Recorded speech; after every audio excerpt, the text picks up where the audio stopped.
Hi అండి, welcome to 3 generations YouTube channel by Bhargavi. ఈరోజు మనం బఠానీ చాట్ ఇంట్లో ఎలా తయారు చేసుకోవాలో చూద్దామండి. దీనికి నేను ఒక కప్పు బఠానీని తీసుకుంటున్నాను. ఇది 6 గంటల పాటు మనం నానబెట్టాలి. నానబెట్టిన తర్వాత దీంట్లో 3 బంగాళదుంప ముక్కల్ని యాడ్ చేసి కుక్కర్లో పెడుతున్నాను.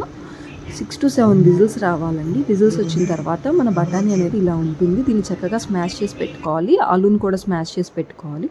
ఇక్కడ ఒక ప్యాన్ తీసుకొని ప్యాన్లో ఆయిల్ హీట్ చేసుకుని, హీట్ అయిన తర్వాత 3 వెల్లుల్లి ముక్కలు, ఒక half cup onion, half cup tomato ముక్కల్ని వేసి ఫ్రై చేసుకుంటున్నాను.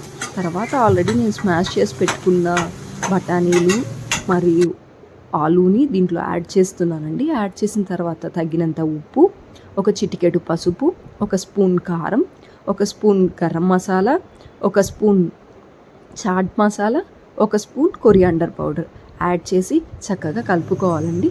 ఒక 2 మినిట్స్ దీన్ని హీట్ చేయాలి.